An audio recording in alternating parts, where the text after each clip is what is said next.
Bon samedi, comment ça va? Et oui, aujourd'hui, Victor avait envie de jouer à la vedette. Alors, je ne sais pas si vous le voyez bien, mon petit Victor. Comment ça va en ce samedi matin? Écoutez, aujourd'hui, je réponds à une demande de Maude qui m'écrit « Bonjour Stéphanie, je suis maman d'un petit garçon de 7 ans qui vient de débuter l'école et qui déteste cela. Chaque jour, c'est la chicane pour y aller. Il ne collabore pas du tout et pleure à l'idée de savoir qu'il devra passer une autre journée sur les bancs d'école.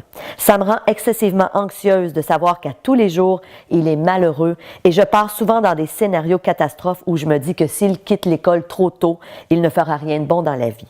Peux-tu me donner des pistes pour gérer mes émotions car je sais que fort probablement, je fais partie du problème. Aide-moi, s'il vous plaît. » Alors, d'une part, Maude, j'ai envie de vous dire que ce que je lis dans votre courriel, il y a un cocktail d'émotions. Moi, souvent, j'appelle ça des cocktails d'émotions.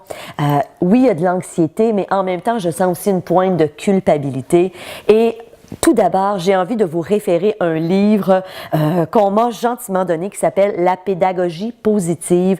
Donc, apprendre autrement pour redonner à vos enfants le goût d'apprendre. J'imagine que si vous avez des enfants et que vous êtes aux prises avec ce défi d'un enfant qui n'aime pas aller à l'école, on s'entend, on va à l'école très longtemps dans notre vie. On souhaite que nos enfants aussi y prennent plaisir. Alors, ce livre-là est fabuleux, va vous donner des outils pour effectivement leur transmettre ce goût d'apprendre. Maintenant, Maude, je tenais à répondre à votre question. Alors, vous me dites, donnez-moi des outils pour apprendre à gérer mes émotions.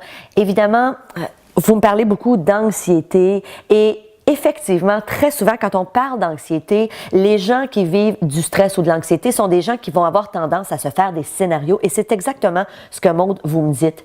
Alors, d'une part, oui, vous avez avantage à faire taire ces scénarios-là, à ne pas vous projeter dans l'avenir en imaginant le pire, parce que la réalité, c'est que c'est souvent ce qu'on fait. Lorsqu'on vit du stress ou de l'anxiété à une intensité très élevée, trop souvent, c'est que d'une part, on va avoir des craintes. Donc, j'ai peur que mon enfant ne réussisse pas bien. J'ai peur, et ça peut être à tous les niveaux. Là. Dans le cas de Maude, c'est par rapport à son fils, mais quelqu'un qui m'écoute aujourd'hui et qui dit « Moi, je vis énormément de stress ou d'anxiété », réalisez que c'est toujours les mêmes scénarios que vous avez dans votre tête. C'est quand, d'un côté, vous avez des peurs. Donc, j'ai peur de manquer d'argent, j'ai peur de perdre mon emploi, j'ai peur que mon enfant ne prenne pas de plaisir à l'école, j'ai peur qu'il n'apprenne pas bien, j'ai peur de ne pas être à la hauteur de telle ou telle situation, j'ai peur de ne pas être capable de payer mes comptes à la fin du mois. Bref, le stress et l'anxiété sont une émotion qui proviennent des peurs qu'on peut avoir. Et comme être humain, on a tous des peurs à différents niveaux dans notre vie. Ceci étant dit, au-delà d'avoir cette peur-là, il faut réaliser aussi qu'il y a une autre émotion qui entre dans l'équation et c'est l'émotion impuissance. C'est qu'en même temps qu'on a cette peur, on se sent impuissant ou on se sent plus ou moins capable de faire face à la situation. Et c'est un peu ce que je vois dans ce que vous m'écrivez, Maude. Donc, vous avez peur que votre fils quitte l'école trop tôt et vous partez dans vos scénarios de dire il fera rien de bon dans la vie, mais en même temps, je vous sens impuissante face à cette situation-là. Et c'est ça qu'il faut faire taire. Donc, c'est ces deux émotions. Donc, j'ai peur qu'il ne fasse rien. Il faut aller chercher des contre-exemples de ça. Est-ce que c'est vrai que quelqu'un qui, exemple, irait à l'école, mettons jusqu'à la fin du secondaire, ou même moins longtemps que ça, est-ce que systématiquement cette personne-là ne fera rien dans la vie? Et évidemment, la réponse, c'est non. Je peux comprendre que, Maude, vous souhaitez que votre fils continue le plus longtemps possible. Ceci étant dit, plus vous êtes dans une situation d'anxiété, plus évidemment il le ressent. Et je ne vous dis pas ça pour augmenter votre sentiment de culpabilité, mais simplement pour vous faire prendre conscience que oui, vous avez tout avantage à apprendre à gérer ce stress pour vous être plus calme, être plus zen, être dans le respect aussi de ce que votre enfant vit au quotidien pour justement vous avoir moins ce niveau d'anxiété élevé qui, veut pas, se transpose chez votre enfant. Ceci étant dit, quand on a tendance à se faire des scénarios, il faut toujours être capable de revenir dans la réalité.